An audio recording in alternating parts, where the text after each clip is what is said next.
எல்லாருக்கும் வணக்கம். ஸோ இன்னைக்கு கோயம்புத்தூர்ல ப்ராட்வேல இருக்கோம் நாங்கள் ரெண்டு பேரும். எல்லாருக்கும் தெரியும் கட்டா குஸ்தி 2 வந்து July 3 ரிலீஸ் ஆக போகுது. அண்ட் ஒரு ஜாலியான ஸ்பெஷலான ஒரு ஃபில்ம் எங்களுக்கு. பார்ட் 1 வந்து நீங்கள் எல்லாரும் ரசித்து கொண்டாடினீங்க. ஹியூமராக இருந்தாலும் சரி, இமோஷன்ஸ் இருந்தாலும் சரி, பார்ட் 1ல எப்படி நீங்கள் ரசிச்சிங்களோ அதே மாதிரி பார்ட் 2லையும் கண்டிப்பாக உங்களை டிசப்பாயிண்ட் பண்ண மாட்டோம். செல்லாயாவு படத்தோட டைரக்டர் நல்ல ஸ்க்ரீன் பிளே பண்ணியிருக்கிறாரு. பார்ட் 2 அப்படின்னு உடனே எங்களுக்கு ஒரு சின்ன பயம் இருந்தது. ஏன்னா அந்த எதிர்பார்ப்பு வந்து கண்டிப்பாக பார்ட் 1க்கு அப்புறம் ஜாஸ்தியாகவே இருக்கும்.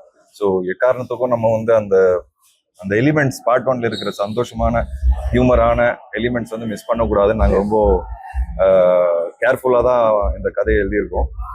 பட் என்னதான் இருந்தாலும் அந்த முடி மேட்டர் வந்து எல்லாருக்குமே தெரியும். பார்ட் 1ல அது வந்து ரீக்ரியேட் பண்ணுறது ரொம்ப கஷ்டம்.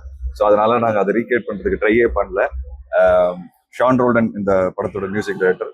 ஆல்ரெடி சம்பவக்காரி பாட்டு வந்து ரிலீஸ் ஆகி நல்லா போயிட்டு இருக்கு. அண்ட் கண்டிப்பாக ஒரு ஃபேமிலியோட தியேட்டரில் ஜாலியாக பார்க்கக்கூடிய ஒரு படமாக இருக்கும். நிறைய புது ஆர்டிஸ்ட் இந்த படத்தில் நடிச்சிருக்காங்க. பார்ட் 1ல இருந்து ரம்யா கிருஷ்ணன் மேம் வந்து புதுசாக ஒரு சூப்பரான ஒரு கேரக்டர் பண்ணியிருக்காங்க. அப்புறம் யோகி பாபு நடிச்சிருக்காரு. அப்புறம் கருணாகரன், அப்புறம் ஒரு சின்ன பாப்பா ஜாரா அவங்க நடிச்சிருக்காங்க. அண்ட் மோக்ஷா அவங்க வந்து ஒரு புது கேரக்டர் பண்ணியிருக்காங்க. ஸோ பார்ட் 1 தாண்டி இந்த கேரக்டர்ஸ் புதுசாக இருக்கும். ஸோ உங்களுக்கு ரொம்ப சுவாரஸ்யமாக ஃபன்ஃபில்டான ஒரு என்டர்டெயின்மெண்ட் July 3 அன்னைக்கு நீங்கள் தேட்டரில் பாருங்க. ஆமாம், நாங்கள் கோயம்புத்தூரில் ஷூட் பண்ணோம், பொள்ளாச்சியில் ஷூட் பண்ணோம், அம்பாசமுத்திரத்தில் ஷூட் பண்ணோம். ஸோ இந்த ஏரியாஸ்லாம் நாங்கள் ஷூட் பண்ணியிருக்கோம். அண்ட் கோயம்புத்தூர் எனக்கு ரொம்ப பிடிச்ச இடம் ஆக்சுவலாக. என்னோட நிறைய படங்கள் இங்கே ஷூட் பண்ணியிருக்கேன். மை டைரக்டர்ஸ் நிறைய பேர் இங்கே Tiruppur. So Mundasupatti director, Ratsasan director, all of them from Tiruppur only. So it's very special place எனக்கு. அண்ட் எப்போவுமே என்னோட படங்கள் சென்னைக்கு அப்புறம் சிட்டிக்கு அப்புறம் எப்போவுமே நல்லா போகிறதுங்கிறது கோயம்புத்தூர் ஏரியாவில் தான்.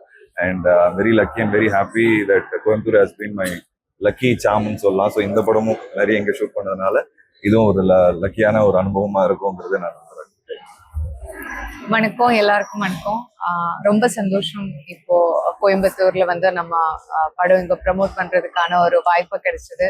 ஃபர்ஸ்ட் பார்ட்டை கோயம்புத்தூர்ல ரொம்ப நல்லா போயிட்டேன். எங்க ப்ரொடியூசர் அப்படி சொன்னாங்க, இங்க ரொம்ப நல்ல கலெக்ஷன் இருந்ததுன்னு. அதுவும் ஒரு பெரிய சந்தோஷம். என் படத்தை ரெப்ரசன்ட் பண்ணி, என்னோட கேரக்டரை ரெப்ரசன்ட் பண்ணி இங்க வர முடிஞ்சதுல ரொம்ப ஹாப்பியான ஒரு ஃபேமிலி ஃபிலிமா இருக்கும். ஃபுல் ஃபேமிலியோட வரலாம், ஹாப்பியா போகலாம். பைசா வசூலா இருக்கும் படம். அந்த நம்பிக்கை இருக்கு எங்களுக்கு எல்லாருக்குமே. ஸோ ப்ளீஸ் வந்துருங்க. July 3 இருந்து தியேட்டர்ஸ்ல பாருங்க. கேள்விகள்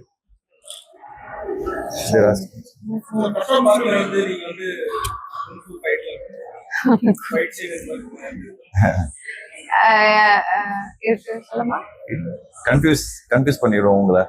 ஒரு வேலை இருக்கலாம், ஒருவேளை இல்லாம இருக்கலாம். பட் அதே மாதிரி ரிப்பீட் பண்ணா ஆமா அதான் இல்ல இதுல வந்து அவங்களுக்கு ஆக்ஷன் சீக்வன்சஸ் இருக்கு. பட் அது வேற ஸ்கிரீன் பிளே வேறையா இருக்கிறதுனால சிச்சுவேஷன்ஸ் மாறும். அதே மாதிரி பண்ணாலும் நீங்க அதே மாதிரி படம் ஒரே மாதிரி இருக்குன்றீங்க. ஸோ அதனால ஆக்ஷன் சீக்வன்சஸ் இருக்கு, ஆனா வேற சிச்சுவேஷன்ஸ் வேறையா இருக்கும். நிறைய குஸ்தி ஆடி இருக்காங்க இந்த படத்துலயும் அவங்க. அண்ட் முக்கியமா நான் வந்து இந்த படத்துல குஸ்தி ஆடி இருக்கேன். அதுதான் வந்து ஒரு சின்ன ட்விஸ்டா இருக்கும். பார்ட் 1ல எப்படி நீங்க இன்டர்வல் பிளாக் நல்லா ரசிச்சீங்களோ, பார்ட் 2ல கிளைமேக்ஸ்ல ஒரு சர்ப்ரைஸ் இருக்கும். ஸோ அதுதான் நாங்க ரொம்ப நம்புறோம். ஆமா, எங்க பார்ட் 1 முடிஞ்சதோ அங்க இருந்தா பார்ட் 2 ஆரம்பிக்குது. ஸோ வீராங்கிற கேரக்டர் கீர்த்தி கிட்ட பார்ட் 1ல கிளைமேக்ஸ்ல ப்ராமிஸ் பண்ணியிருப்பாரு, உன்னை வந்து மேரி கோம் மாதிரி இந்தியாவுக்கு ஆட வைக்கிறேன்றது. அது அவன் பண்ணானா இல்லையாங்கிறது தான் இந்த படத்தோட கதை.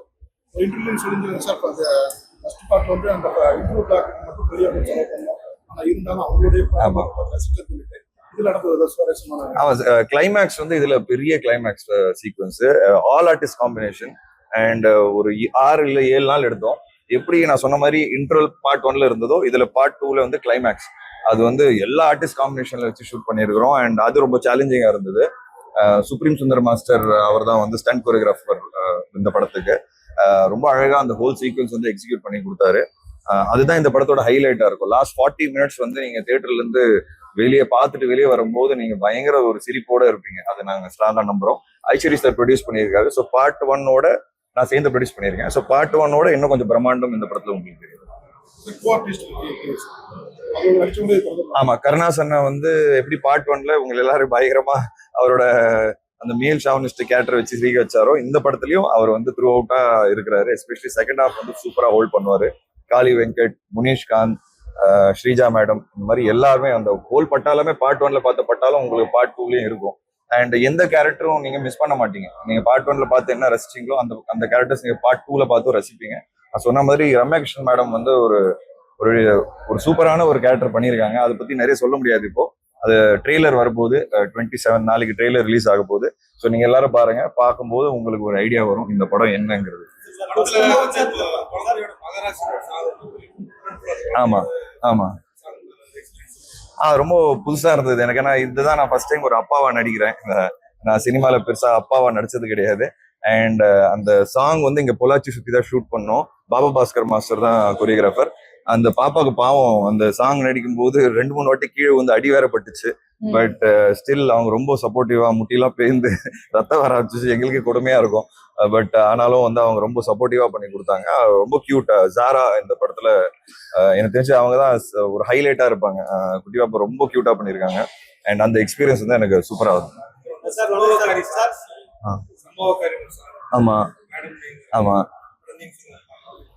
சம்பவகாரி சாங். சம்பவகாரி சாங் நம்ம ஒரு ஒரு ஃபேமிலியோட ஒரு ஹஸ்பண்ட் அண்ட் ஒய்ஃபோட ரொம்ப ரியலான இமோஷன்ஸ் அதுல ஷோ பண்றதுக்கு ட்ரை பண்ணியிருக்கோம். அது ஆக்சுவலா நல்ல ரிசப்ஷன் இருக்கும். அதுக்கு நல்ல ரிசப்ஷன் இருக்கு. So very happy about it. நம்மளும் நிறைய ரீல்ஸ் எல்லாம் டான்ஸ் எல்லாம் பண்ணியிருக்கேன் அந்த சாங்ல. ஆனா யூஸ்வலா இந்த மாதிரி ரீல்ஸ் எல்லாம் பண்ணும்போது வி ஃபீல் வெரி லைக் ஒரு ஒர்க் மாதிரி தான் ஃபீல் பண்ணுவேன். ஆனா இந்த song Shaan has done a wonderful job. ரொம்ப ரசிச்சு தான். It was a fun thing to shoot videos for Sambavakari. It's nice.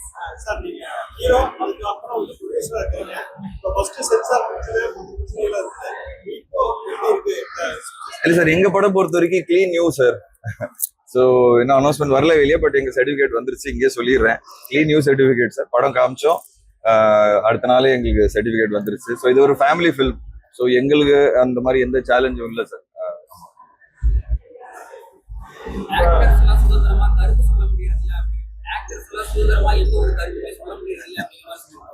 Even Rajinikanth sir கூட ஒரு விஷயத்துல வந்து நான் சொல்லவே கூடாது அவருக்கு வாய்ஸ் அவுட் பண்ணிருக்கீங்க. சிச்சுவேஷன் இப்போ அப்படிதான் சார் இருக்கு. சார் என்னன்னா சார், நான் அந்த இன்டர்வியூல என்கிட்ட சோஷியல் மீடியா பத்தி கேட்டாங்க. என்கிட்ட ஒரு கமெண்ட் காமிச்சாங்க என்னை பத்தி. அந்த கமெண்ட் பத்தி பேசும்போது தான் நான் ஒரு எக்ஸாம்பிளா எடுத்து கொடுத்தேன். நான் யாரையோ பின் பாயிண்ட் பண்ணியோ யாரையோ சப்போர்ட் பண்ணியோ இல்ல யாரையோ ஆப்போசிட்டா பேசுறதுக்கு நான் அது பேசல. நான் ஒரு எக்ஸாம்பிளா தான் சொல்லியிருக்கேன். அவ்வளவு பெரிய சூப்பர் ஸ்டார், அவருக்கும் ஒரு எக்ஸ்பிளனேஷன் கொடுக்க வேண்டிய ஒரு சிச்சுவேஷன் வந்துருது இன்னைக்கு. அதுதான் எனக்கு வருத்தமா இருக்கு. ஸோ அந்த சிச்சுவேஷன் இன்னைக்கு சோஷியல் மீடியா கிரியேட் பண்ணியிருக்கு. எல்லாருக்கும் கிரியேட் பண்ணியிருக்கு. ரஜினி சார் மட்டும் இல்ல, இன்னைக்கு எல்லாருக்குமே ஏதாவது ஒரு விஷயம் நடந்தா யார் ஃபர்ஸ்ட் என்ன குற்றச்சாட்டு வைக்கிறாங்களோ அதுதான் உண்மையாயிடுது. அது வந்து நம்ம எக்ஸ்பிளைன் பண்ணாம சைலண்டா இருந்தோம்னா அது உண்மையாயிடுது. அப்போ எக்ஸ்பிளைன் பண்ண வேண்டிய சிச்சுவேஷன் வருது. ஸோ நானும் பார்த்தேன் சோஷியல் மீடியால நிறைய போயிட்டு இருக்கு. அதை வச்சு நான் யாரையும் வந்து குறிப்பா சொல்ல. இன்ஃபேக்ட் சில அந்த எலெக்ஷன் டைம்ல சில விஷயங்கள் நடக்கும்போது எனக்கு என்னாச்சு ஆன்லைன்ல என்ன போயிட்டு இருக்குன்னு கூட தெரியல. எனக்கு கூட இருக்க நண்பர் தான் சொன்னாரு இந்த மாதிரி போயிட்டு இருக்கு. அப்புறமா தான் ரஜினி சார் ஸ்பீச் கொடுக்கும்போது தான் புரிஞ்சது என்ன எதுக்காக கொடுத்தாருங்கிறது. ஸோ அதுதான் நான் வந்து ஒரு எக்ஸாம்பிளா சொல்லியிருக்கேன். தவிர்த்து எனக்கு யார் சப்போர்ட்டும் யாருக்கு அகேன்ஸ்டாவும் எனக்கு பேசுறதுக்கு எந்த விருப்பமும் இல்லை. இப்போ நான் சொன்னது கரெக்ட். இன்னைக்கு சோஷியல் மீடியா அது வந்து நான் பேக் அடிக்க மாட்டேன். நான் என்ன சொன்னேனோ அது இப்போ நான் ஸ்டாண்ட் பண்றேன். எப்படி எல்லாருக்கும் சுதந்திரம் இருக்கோ ஒரு கமெண்ட் போடுறதுக்கோ இல்ல ஒரு விஷயத்த விமர்சனம் பண்றதுக்கோ, அதே தான் எங்க நடிகர்களுக்கும் எங்களுக்கும் இருக்கு. நாங்க மட்டும் பேசினா ஏன் அது பெருசாயிடுது, ஏன் அது வந்து டிவைடா மாறுது? அது இருக்கக்கூடாது.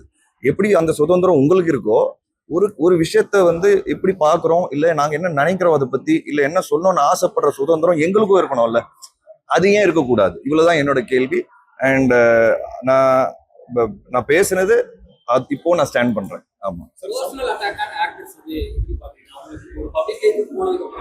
அது நடக்கதான் செய்யும். ஏன்னா லவ்வும் நிறைய வருது இல்ல, அப்போ அட்டாக்கும் நிறைய வரும். ஸோ எங்க லவ் அதிகமா இருக்கும் அங்க சண்டைகள் நிறைய இருக்கும். அப்படிதான் நான் இதை பாத்துக்கிறேன். ஆனா சம்டைம்ஸ் ரொம்ப பர்சனலா போகும்போது ஹர்ட் ஆகுது. ஃபேமிலியோ இல்ல மற்ற விஷயங்களோ உள்ள கொண்டு வரும்போது, இல்ல கெட்ட வார்த்தையில திட்டும் போது, இதெல்லாம் வந்து எதுக்குங்கிற மாதிரி இருக்கு. எல்லாரும் சாக போறாங்க ஒரு நாள். யாருமே உயிரோட இருக்க போறது இல்ல. எதுக்கு இவ்வளவு வன்மம், இவ்வளவு இது? யாரை பிடிச்சிருக்கோ சப்போர்ட் பண்ண, பிடிக்கலையா உங்க கருத்தை சொல்லுங்க, கண்டிப்பா சொல்லுங்க. உங்க பாயிண்ட் எடுத்து வைங்க. ஏதாவது ஃபீட்பேக் கொடுக்கணும்னா கொடுங்க. அதுக்கு தான் சோஷியல் மீடியா. ஆனா அசிங்கமா திட்டுறதோ இல்ல பர்சனலா இறங்குறதோ அது வந்து இருக்கக்கூடாதுங்கிறது நான் ரொம்ப ஸ்ட்ராங்கா இன்னைக்கு இல்ல, நான் முன்னாடி கூட பேசியிருக்கிறேன். இப்போதான் அது ரீச் ஆகுது, அவ்வளவுதான். ஆமா ஆமா. அல்ல அது வந்து ஒரு 3-4 இயர்ஸ் எனக்கு போஸ்ட் கோவிடுக்கு அப்புறமா தான் எனக்கு அந்த சிம்டம்ஸே வர ஆரம்பிச்சது. அது ஜாஸ்தி ஆச்சு. சிம்டம்ஸ் முன்னாடியே இருந்தது, பட் போஸ்ட் கோவிடுக்கு அப்புறமா தான் எனக்கு அது ஜாஸ்தி ஆயிருக்கு. ஸோ அது எப்படின்னா அது மேனேஜ்மெண்ட் தான். இதுக்கப்புறம் அது ரொம்ப டீட்டெயில் நான் போக விரும்பல, பட் அது மேனேஜ் தான் பண்ணணும் தவிர்த்து அதுக்கு கியூருங்கிறது கிடையாது. ஸோ நேத்து நான் இந்த மாதிரி பண்ணும்போது நான் நிறைய ட்ரை பண்ணிட்டேன், எனக்கு அது கியூர் கிடைக்க மாட்டேங்குது. டெம்பரரி கியூர் தான் கிடைக்க தவிர்த்து பர்மனன்ட் கியூர் கிடைக்க மாட்டேங்குது. ஸோ நேத்து இந்த விஷயத்த நான் ஷேர் பண்ணணும்னு நினைச்சேன். ஏன்னா நிறைய இன்னைக்கு கொஞ்சம் ஃப்ரெஷ்ஷா இருப்பேன் பாத்தீங்கன்னா. ஏன்னா நான் அந்த மெடிசன் விட்டுட்டேன். அந்த 2 நாளா நான் அந்த மெடிசன் சாப்பிடல. அதோட சைடு எஃபெக்ட் என்னன்னா, சாப்பிட்டா அது உங்களுக்கு சோர்வாக்கும், டயர்ட் ஆக்கும். நீங்க வந்து ஸ்ட்ரெஸ் பண்ணக்கூடாது, நீங்க ரெஸ்ட் எடுக்கணும். பட் எனக்கு ப்ரொமோஷன் டைம்ல நானும் யோசிச்சுட்டு என்னாச்சு ஒரு வாரமா நான் ஏன் அப்படி இருக்கேன் போது தான் எனக்கு ரியலைஸ் ஆச்சு, இந்த மெடிசன் சாப்பிட்றதுனால தான் நான் அப்படி இருக்கேங்கிறது. உடனே நான் என்ன பண்ணிட்டேன், அந்த மெடிசன் ஸ்டாப் பண்ணிட்டேன். நேத்துல இருந்து இன்னில இருந்து நான் ஃப்ரெஷ்ஷா ஃபீல் பண்ண ஆரம்பிச்சிட்டேன். பட் என்னன்னா அது பர்மனன்ட் சொல்யூஷன் கிடையாது. அது ஆட்டோ இம்யூனுங்கிறது எப்பெல்லாம் இம்யூன் ஸ்ட்ரெஸ் ஆகுதோ அப்பப்பெல்லாம் அது ரெக்கவர் ஆகும். ஸோ அதனால வந்து அது மேனேஜ் தான் பண்ணோம். ஸோ நேத்து நான் இந்த விஷயத்த போட்டதுக்கு அப்புறமா நிறைய எனக்கு மெசேஜஸ் வந்திருக்கு, இந்த ட்ரீட்மெண்ட் எடுத்தா நல்லா இருக்கும். சில பேர்லாம் எனக்கு ஃபோன் பண்ணி அவங்களோட ஆட்டோ இம்யூன் எப்படி கியூர் பண்ணாங்க, சில பேர்லாம் பேசியிருக்காங்க. புதுசா இருந்தது கேட்கறதுக்கு. கண்டிப்பா எனக்கு தெரிஞ்சு ஏதாவது ஒருத்தர் 2 பேர் சொல்லும் போது ட்ரீட்மெண்ட் நியாயமா இருந்தது, நான் அதை ட்ரை பண்ணுவேன்னு நான் நினைக்கிறேன். ஒரே நிமிஷம் சார், இதுதான் சார் சோஷியல் மீடியாவோட பவர். இப்போ நான் கொஞ்ச நேரம் முன்னாடி உங்ககிட்ட அதோட ராங் பத்தி பேசினேன். இப்போ என்ன நல்ல விஷயம்னா, நான் போடும்போது எனக்கு யாரோ ரீச் பண்ணி ஒரு விஷயத்தோட எப்படி அதை சால்வ் பண்ண முடியும்ன்றது ஒரு விஷயம் எடுத்து சொல்றாங்கல்ல. ஒருவேளை நாளைக்கு நான் அந்த ட்ரீட்மெண்ட் ட்ரை பண்ணி சார்ட் அவுட் ஆகுச்சு, அது காரணம் என்ன? சோஷியல் மீடியா தான். அப்போ சோஷியல் மீடியால நல்லதும் நடக்குது அப்படி நம்ம ஒத்துக்கிறோம்னா. ஆமா, அதான் சார், அதுதான் சோஷியல் மீடியாவோட பவர். தட் இன்ஃபர்மேஷன் ரொம்ப சீக்கிரமா அவைலபிளா இருக்கு, ஸ்ப்ரெட்டா இருக்கு. பட் மிஸ்இன்ஃபர்மேஷனும் அதோட ஃபாஸ்டா பரவுது. இதுதான் வந்து நான் கொஞ்சம் யோசிப்பேன் சம்டைம். சோஷியல் மீடியா நல்ல விஷயத்துக்கு பயன்படுத்தலாமே, அவ்வளவுதான். ஒரே நிமிஷம். சொல்லுங்க சார். ஆமா ஆமா.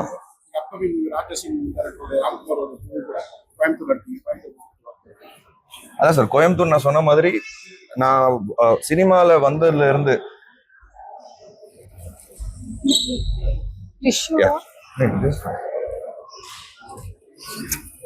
சினிமால நான் ஆக்சுவலா வந்ததுல இருந்து நான் பண்ண நிறைய படங்கள் சென்னையை தாண்டி அதிகமா ஓடுனது வந்து கோயம்புத்தூர் ஏரியால தான்.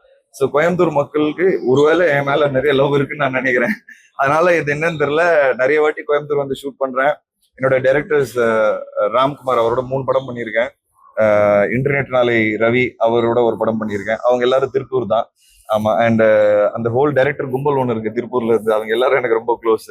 அவரோட அசிஸ்டன்ஸ், கோ டைரக்டர்ஸ். ஸோ நிறைய வாட்டி இங்க வந்து ஷூட் பண்ணும்போது எனக்கு ஒரு நல்ல ஃபீலிங். கோயம்புத்தூர் வந்துட்டா என் படம் ஹிட் ஆயிடும், கோயம்புத்தூர் வந்து ப்ரமோட் பண்ணா என் படம் ஹிட் ஆயிடும்ங்கிறது எனக்கு ஒரு மனசுல ஒரு நம்பிக்கை இருக்கு. அதனால தான் இங்க வந்திருக்கிறேன்.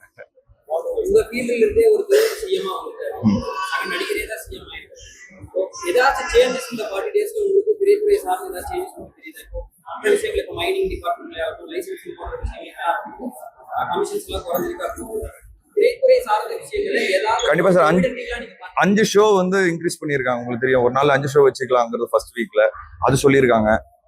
ப்ரொடியூசர் கவுன்சில்ல இருந்து நிறைய பேர் ரெப்ரசென்ட் பண்ணி கேட்டிருக்காங்க. தியேட்டர் அசோசியேஷன்ல நிறைய பேர் ரெப்ரசென்ட் பண்ணி கேட்டிருக்காங்க. கண்டிப்பா ஒன்னொன்னா பண்ணிட்டு இருப்பாங்க. அண்ட் இன்னைக்கு காலையில நான் பார்த்தது வந்து அந்த ரன்னை பார்த்தேன். சார் வந்து 3 கிலோமீட்டர்ஸ் ஓடினாரு, விஜய் சார். அதை பார்க்கும்போது நல்லா இருந்தது. ஏன்னா ஒரு சிக்னல் என்னன்னா, நம்ம சிஎம்ஏ ஒரு 50+ ஏஜ்ல வந்து 3 கிலோமீட்டர் ஓடும்போது ஒரு ஹெல்த்தை வந்து ஹெல்த்தை வந்து ஒரு எக்ஸாம்பிளா வந்து அவர் ஓடும்போது அது ரொம்ப பாசிட்டிவா இருந்தது. ஆதவர்ஜுனா சார் வந்து காலைல பேசும்போது இந்த மாதிரி சிஎம் பார்த்திருக்கீங்களா முன்னாடி அப்படின்னு கேட்கும்போது அது நல்லா இருந்தது. ஏன்னா ஒரு சிஎம் 3 கிலோமீட்டர்ஸ் எல்லாரோட சேர்ந்து ஓடும்போது ஹெல்த்தோட முக்கியம் என்ன, சே நோ டு ட்ரக்ஸுங்கிறது அது ரொம்ப பாசிட்டிவா இருந்தது எனக்கு பார்க்கும்போது. இந்த மாதிரியான விஷயங்கள் இன்னும் நிறைய பாசிட்டிவா நடக்கும்ங்கிறது நானும் நம்புறேன். ஏன்னா மக்கள் எல்லாரும் சேர்ந்து அவரை எலெக்ட் பண்ணியிருக்கோம். அண்ட் கண்டிப்பா சினிமாக்கு நிறைய சேஞ்சஸ் தேவைப்படுது. எனக்கு தெரிஞ்சு ஒன்னொன்னா கண்டிப்பா சினிமாக்கு இன்னும் நடக்கும்ன்றத நானும் நம்புறேன் உங்களை மாதிரி. எனக்கு எதுவுமே இல்லை சார். நான் நிறைய வாட்டி சொல்லியிருக்கிறேன், எனக்கு அரசியல் தெரியாது, புரியாது. இந்த லாஸ்ட் 5 வருஷத்துல தான் நான் அரசியல கொஞ்சமா ஃபாலோ பண்ண ஆரம்பிச்சிருக்கேன்.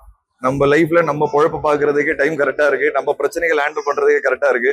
இதுல எதுக்கு அரசியலுங்கிறது அந்த ஆசைலாம் எனக்கு சுத்தமா கிடையாது. Why should they watch? Please. நல்ல ஃபேமிலி கூட சேர்ந்து எல்லாரையுமே கூட்டிட்டு வந்து பார்க்க முடியற ஒரு நல்ல ஒரு படமா இருக்கும். நல்ல ஃபேமிலி ரிலேஷன்ஷிப்ஸை பத்தி, டெய்லி ஸ்ட்ரகிள்ஸை பத்தி, டெய்லி ஹாப்பினஸை பத்தி எல்லாம் பேசுற ஒரு மூவி. ஆனா ரொம்ப ஹாப்பியா வாட்ச் பண்ணிட்டு இருக்கலாம். நல்ல இமோஷனல் சீன்ஸும் இருக்கு. எனக்கு படத்தோட கதை ரொம்ப பிடிச்சதுனால தான் நான் ஆக்சுவலா இன் ஆனது மூவில. அண்ட் செல்லா சார், ஐ லவ் ஹிம். செல்லா சார் ரொம்ப நல்லா எடுத்திருக்காங்க. அப்ப இந்த டீமுக்காகவே வந்து பாருங்க. குஸ்தி மாதிரியான கலைகள் வந்து கொஞ்சமா அழிஞ்சு வருது. இந்த மாதிரி படங்களாக நீங்க எல்லாம் வெளியில போது எனக்கு குறிப்பிட்ட ஸ்டூடெண்ட்ஸ் அவங்கள மாதிரி இது மாதிரி கலைகள் வளர்த்துக்கிறவங்களை மட்டுமே வந்து அவங்களுக்கு சார் இருக்கு சார். ஆல்ரெடி ஆக்சுவலா பாத்தீங்கன்னா இந்த படத்துல பார்ட்டிசிபேட் பண்ண நிறைய ரெஸ்லர்ஸ் ஒரு அசோசியேஷன் ஒன்று இருக்கு சேலம்ல. அவங்களுக்கு நாங்க எங்களால என்ன பண்ண முடியுமோ பண்ணிட்டு இருக்கிறோம், சப்போர்ட் பண்ணிட்டு இருக்கிறோம். கண்டிப்பா படத்தோட ஷோஸும் வந்து அந்த மாதிரி யாராவது ஆசைப்பட்டாங்கன்னா கேட்டாங்கன்னா நாங்கள் கண்டிப்பா வந்து ப்ளே பண்ணுவோம். அண்ட் ஐஸ்வர்யா சொன்ன மாதிரி இது ஒரு நல்ல என்டர்டெய்னர். செல்லா சாரோட சேர்ந்து நான் பண்ற 3வது படம். ஃபர்ஸ்ட் வந்து சில்கார்பட்டி சிங்கம், 2வது கட்டாகுஸ்தி 1, இப்போ கட்டாகுஸ்தி 2. என் கரியர்ல என் கூடயே ஒரு 11 வருஷமா ஒரு தூணா நிக்கிற ஒரு டைரக்டர்னா, ஒரே டைரக்டர்னா அது செல்லா சார் சொல்லுவேன். அவர் வந்து வேலனை வந்துட்ட வெள்ளக்காரனோட ரைட்டரும். ஸோ அப்போ அந்த படத்துல கோ டைரக்டரா இருந்தாரு. ஸோ செல்லா அவருக்காக இந்த படம் கண்டிப்பா ஓடணுங்கிறத நான் வேண்டிக்கிறேன். அண்ட் எங்க டீம் எல்லாருமே ஒரு நல்ல என்டர்டெய்னர் கொடுத்துருக்கோங்கிறத நாங்க நம்புறோம். அண்ட் ஆடியன்ஸ் தியேட்டர்ல நல்லா சிரிச்சு ரசிச்சு பார்க்கும்போது எங்களுக்கு ஒரு சந்தோஷம் வரும்ங்கிறத நாங்க நம்புறோம். ராட்சசன் 2 வந்து ஆக்சுவலா சார் நிறைய 2 இருக்கு என் லைஃப்ல. முண்டாஸ்பட்டி 2, இட்டரேட்டர்னாலே 2, ராட்சசன் 2 ஆனா எதுவுமே நடக்கல. எஃப்ஐஆரும் நாங்க பார்ட் 2 பிளான் பண்ணி தான் ஸ்டார்டே பண்ணோம். பட் சில காரணங்களால எதுவுமே அடுத்த கட்டத்துக்கு போல. அதனாலதான் என்ன ஆனாலும் இந்த வாட்டி ஒரு 2 பண்ணிடணும்னு சொல்லி தான் கட்டாகுஸ்தி 2 பண்ணியிருக்கோம். பட் ஃபோர்ஸ் பண்ணி பண்ணல. ரொம்ப நியாயமா இருக்கும் கதை, உங்களை டிசப்பாயிண்ட் பண்ணாது. ஸோ ராட்சசன் 2 எப்போ வரும் அப்படின்னு என்கிட்ட கேட்டீங்கன்னா எனக்கு தெரியாது. நானும் ரொம்ப ஈகரா வெயிட் பண்ணிட்டு இருக்கேன். கதை இருக்கு அப்படின்னு கேட்டீங்கன்னா இருக்கு. கதை என்னன்னு எனக்கு தெரியும், சூப்பரா இருக்கும். பட் டைரக்டர் எப்போ ஆசைப்படுறாரோ அது அப்போதான் கன்வெர்ட் ஆகும்னு நான் நினைக்கிறேன். தேங்க்யூ.